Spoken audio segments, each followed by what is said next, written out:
أعوذ بالله من الشيطان الرجيم. بسم الله الرحمن الرحيم. السلام عليكم ورحمة الله وبركاته. Dito po din tayo sa Mulakhas al-Musarraf. Okay. Sa Matnul Bina. Napit tayo ang Matnul Bina. Naso kapagpayagan to sa kanuwalis. Ang pagpapalitaw sa mga kudlit.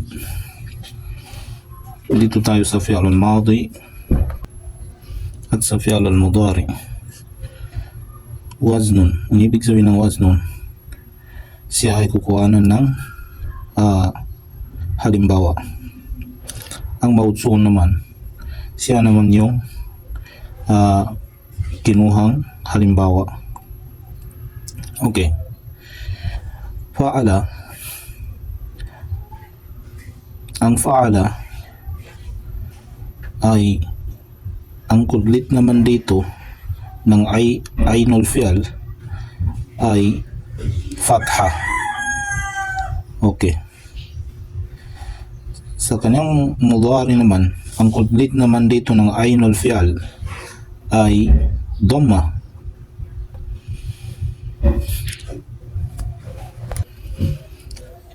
Iyan ay tinatawag sa Matnul Bina na maftuhan fil madi. Ang ibig sabihin ng maftuhan fil madi, siya ay fatha sa loob ng madi, sa loob ng past tense. Ito naman yung tinatawag niyang madmuman fil mudari.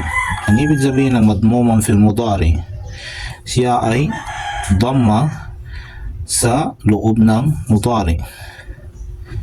Bakit siya nagkaroon ng fatha sa loob ng madi at nagkaroon naman ng dhamma sa loob ng mudari?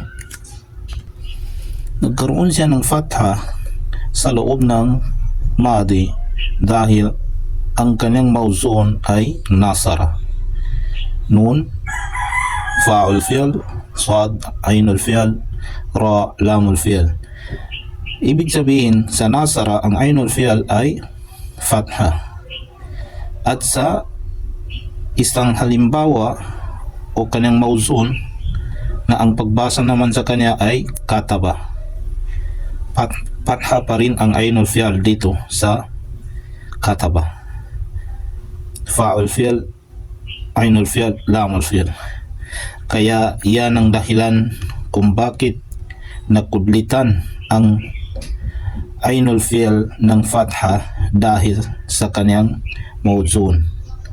Yan ang dahilan kung bakit siya nakudlitan ng fatha dahil sa kanyang mawzun na fatha.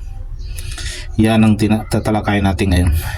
Dahil alam ko naman na mayroon pang ibang af'al na tulad ng fa'ila, fa'ula, pu'ula. Pero ibang usapan na yun. Ito muna ang ipapaliwanag natin ngayon kung bakit siya nakudlitan ng fatha sa ainul fi'l. Nakudlitan siya ng fatha dahil ang kanyang mawzun ay fatha rin. Ang ainul fi'l niya tulad ng nasara, kataba. Okay. Dito naman tayo sa mudari. Bakit naman nakudlitan ang ainul fi'l dito sa mudari? Itong fi'lun mudari na yaf'ulu, kinudlitan siya ng dhamma. Bakit siya nakudlitan ng dhamma?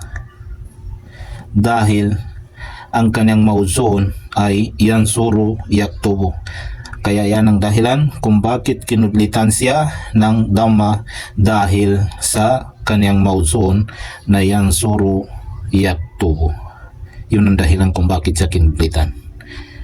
Dahil mayroon namang mga fi'alun mudari na pag kinudlitan siya, yung ainul fi'l ang kanyang kudlit ay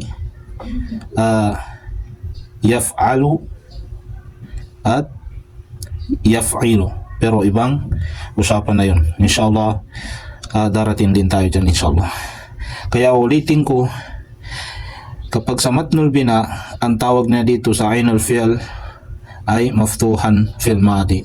Siya ay fatha sa loob ng madi. Ang tawag naman niya dito sa ainul fi'l dito sa mudari ay madmuman fil mudari. Ibig sabihin siya ay dhamma sa loob ng mudari. Pero ang af'al na ito or fi'l na ito ay tinatawag siyang mutaaddi at pwede pa rin siyang tawagin lazim or gawin lazim. Okay. I-explain natin. Ano ba ang ibig sabihin ng mutaaddi? Ang mutaaddi, number 1, al-mutaaddi. Ang mutaaddi huwa ma yatajawazu fi'lul fa'ili ila maf'uli bihi. Okay. Ang ibig sabihin ng mutaaddi, siya daw ay ma yatajawazu fi'lul fa'il ila maf'uli bihi. Kailangan ng fi'il at fa'il ang maf'ulin bihi. Kailangan niya ang maf'ul. Ibig sabihin, kapag sa sentence, kailangan ng sentence ang maf'ulin bihi. Nangangailangan siya ng maf'ul.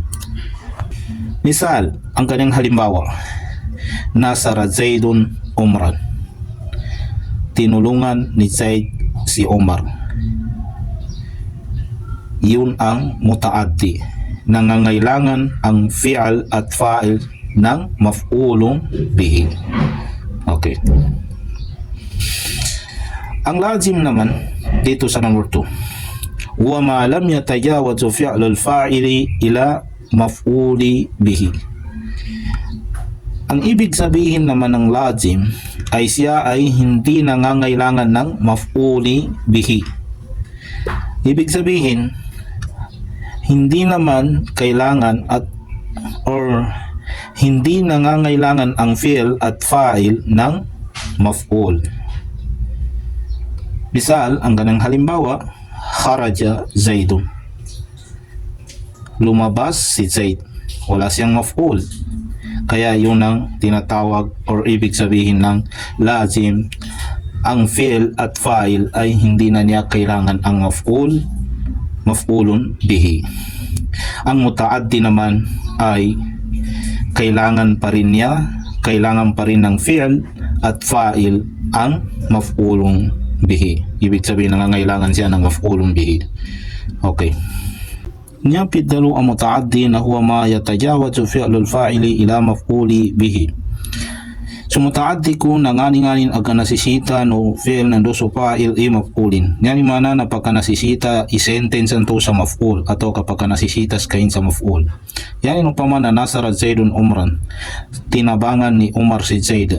Adan zay kanin fi'l, adan zay kanin fa'il, adan maf'ulin. Al-lazim huwa ma yatajawaz fi'lul fa'ili ila maf'uli bihi.